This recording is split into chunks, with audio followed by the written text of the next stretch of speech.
Lu pernah nggak bertanya-tanya mengapa sebagian orang tampak begitu mudah menambah kekayaannya, sementara sebagian lain justru terjebak dalam kesulitan ekonomi yang seolah-olah tidak ada ujungnya? Fenomena ini sering membuat kita merasa dunia tidak adil, ada orang yang aset dan hartanya terus bertambah, bahkan ketika mereka tidak melakukan banyak hal yang tampak seperti kerja keras. Sebaliknya, ada orang lain yang mengorbankan waktu, tenaga, bahkan kesehatan untuk bekerja siang dan malam. Tetapi hasilnya tetap pas-pasan, hanya cukup untuk sekedar bertahan hidup. Ketidakadilan ini semakin terasa ketika kita menyadari bahwa sebagian besar yang lahir dari keluarga kaya cenderung memiliki lebih banyak peluang pendidikan yang lebih baik, akses terhadap modal, hingga jaringan pergaulan yang kuat.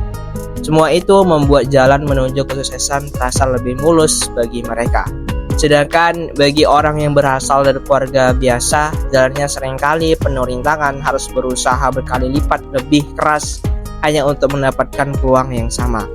Situasi seperti ini menimbulkan banyak pertanyaan dalam benak kita. Mengapa perbedaan itu bisa terjadi begitu besar? Apakah benar dunia ini hanya berpihak pada mereka yang sudah berada di atas?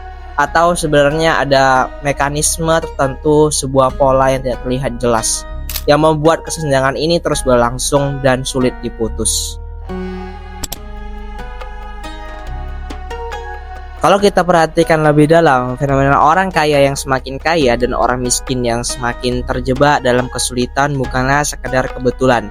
Ada sejumlah faktor sosial, ekonomi, bahkan psikologis yang saling berkelindan dan menciptakan pola berulang dari generasi ke generasi.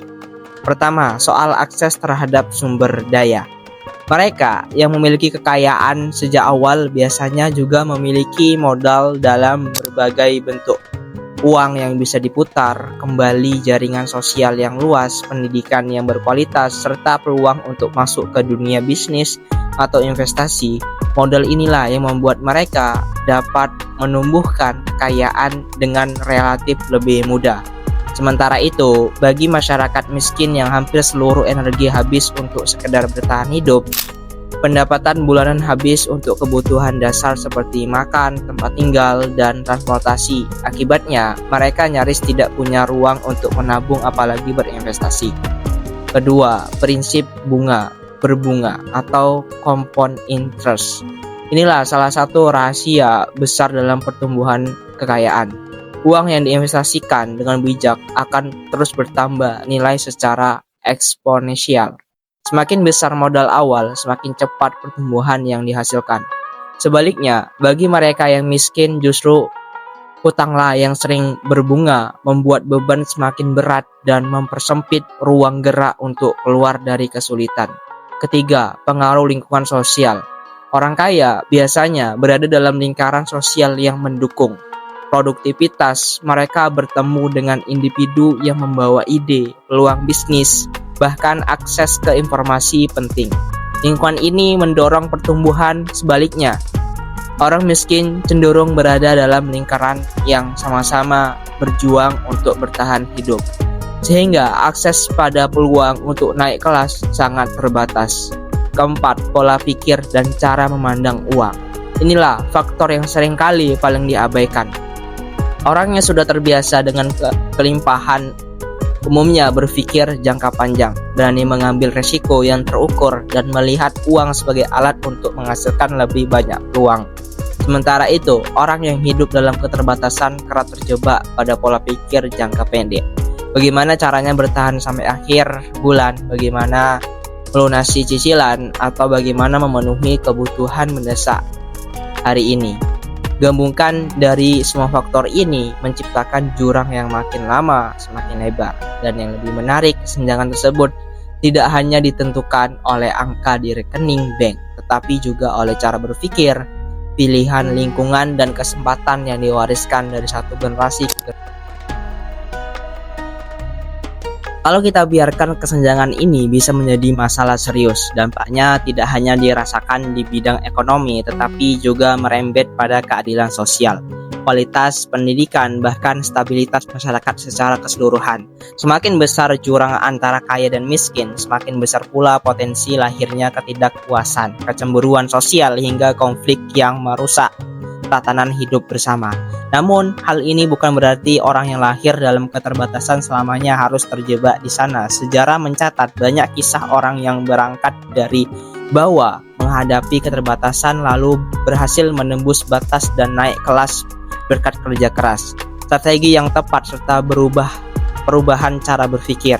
Artinya, meskipun tantangannya besar, tetap ada jalan yang bisa ditempuh untuk memperbaiki keadaan. Salah satu kunci untuk membuka jalan itu adalah dengan mempelajari cara orang kaya mengelola hidup dan keuangannya.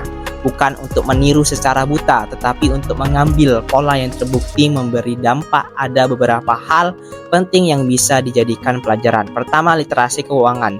Orang kaya umumnya memahami cara kerja uang. Mereka tidak hanya mencari uang, tetapi juga tahu bagaimana menjaganya dan melipat gandakannya. Konsep sederhana seperti menabung, berinvestasi, mengatur arus kas, dan menghindari utang konsumsi dan dasar yang bisa dipelajari siapapun meski berasal dari latar belakang sederhana. 2. Mindset investasi. Alih-alih menghabiskan seluruh pendapatannya untuk konsumsi, mereka selalu menyisihkan sebagian untuk aset yang produktif. Prinsip ini bukan hanya berlaku bagi yang sudah punya banyak modal. Bahkan jumlah kecil, jika dikelola dengan konsisten, bisa berkembang seiring waktu berkat kekuatan bunga berbunga. 3. Pola pikir jangka panjang. Mereka berani menunda kesenangan sesaat demi hasil yang lebih besar di masa depan. Pola ini berlawanan dengan kecenderungan banyak orang yang lebih memilih kepuasan instan. Padahal kebiasaan menukar kenikmatan kecil hari ini dengan keuntungan besar di kemudian hari adalah salah satu strategi utama dalam membangun kesejahteraan. Dengan mempelajari 3 hal ini, kita bisa mulai membuka peluang untuk keluar dari lingkaran yang mengekang. Mungkin jalannya tidak mudah dan tidak cepat, tetapi arah perubahan itu nyata dan bisa dicapai. Sekarang pertanyaannya adalah, apa yang bisa kita lakukan mulai hari ini? Perubahan besar tidak harus dimulai dengan langkah yang besar pula. Justru kebiasaan-kebiasaan kecil yang konsisten bisa membawa dampak luar biasa dalam jangka panjang. Mulailah dengan meningkatkan literasi keuangan sederhana, catat pemasukan dan pengeluaran, sisihkan sebagian meskipun kecil untuk ditabung atau diinvestasikan, dan hindari utang yang hanya memberi kepuasan sesaat. Bangun pola pikir investasi, bukan sekedar konsumen. Ingat, uang yang dikelola dengan baik akan bekerja untuk kita, bukan sebaliknya. Selain itu, latih diri untuk berpikir jangka panjang. Tanyakan pada diri sendiri sebelum mengeluarkan uang atau mengambil keputusan penting. Apakah ini hanya memuaskan saya hari ini atau bisa membawa manfaat lebih besar di masa depan? Dengan mempertanyakan sederhana seperti ini, kita sudah melatih diri untuk keluar dari jebakan kepuasan instan. Dan yang tidak kalah penting, pilih lingkungan yang mendorong pertumbuhan, berada di sekitar orang-orang yang punya semangat belajar, berbagi ide, atau berusaha mengembangkan diri agar jauh lebih berpengaruh daripada yang kita bayangkan. Kita mungkin tidak bisa mengubah keadaan dalam semalam, tetapi setiap langkah kecil yang konsisten akan membangun fondasi untuk masa depan yang lebih baik. Jadi kalau kamu merasa ingin keluar dari lingkaran yang mengekang ini, mulailah sekarang juga dengan satu langkah sederhana hari ini.